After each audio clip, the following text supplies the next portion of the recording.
Yesterday, something happened that made me feel like I needed to do whatever I could to contact two complete strangers who prevented me from being a complete emotional wreck today. This is gonna take a little bit of backstory, so I'll try to keep it brief. When I was 14 years old, I bought an Australian cattle dog, named her Zoe. She was 8 weeks old, and I did everything with her. I've raised her, I've trained her, I've grown up with her.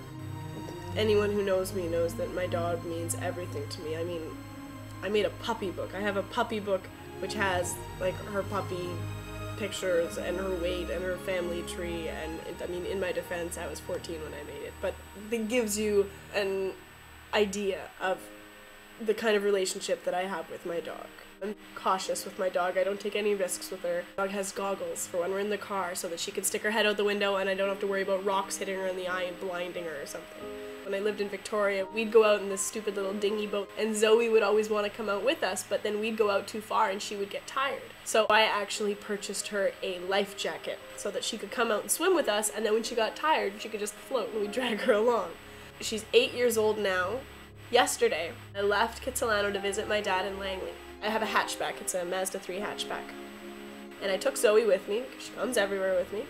As usual, it was a sunny day, so I put the windows down a bit so she could have her head out. She's no stranger to cars. We've done 14-hour road trips together, and so she's in the back and we're driving along and I'm singing to the radio and I turn around and she'll howl along with me, and sometimes she gets tired and lies down and has a nap, and you just turn around and there she is. I go to look in the side mirrors and I realize that I can't see her, so I kind of call her and I don't get a response. And for a dog that's as well trained as mine, that's really unusual. And I turn around in my seat and she's gone. The window is all the way down. I forgot to put the child lock on, and she's gone. So I swerve over to the curb, start just hyperventilating, panicking, screaming her name out. I'm thinking, is she just behind me? Did this just happen? When was the last time I saw her? How far back is she? Did she fall out and get hit by a car? Is she on the road? Is she walking along the curb trying to find me? I have no idea. Not knowing what else to do, I phoned 911 and I explained the situation. They patched me through to some kind of traffic control department. I remember saying, can I drive backwards along the highway? Like, can I just drive along the curb and go back and find her? I've been on the phone for about 10 minutes between her and the police. It just starts dawning on me, and I'm thinking I've lost her. And as I'm sitting there, a truck pulls up behind me. A man gets out and comes to my window and says, "Are you missing a dog?" And I just explode with emotion. I hang up the phone. I run out of the car and I give him a big hug. I go to his car and there is Zoe, shaken but alive. She gets up, she jumps out of the car, she comes up and she's licking my hand. She's, as far as I can tell, fine. She's got a leash on her, and he tells me that the leash isn't his. Zoe fell out somewhere at Night Street, and I think a pedestrian or somebody had a leash, hooked her up, passed her off to him in the car, and he followed me about 10 minutes behind me down the highway. How he knew it was my car if he didn't actually see her fall out, I don't know.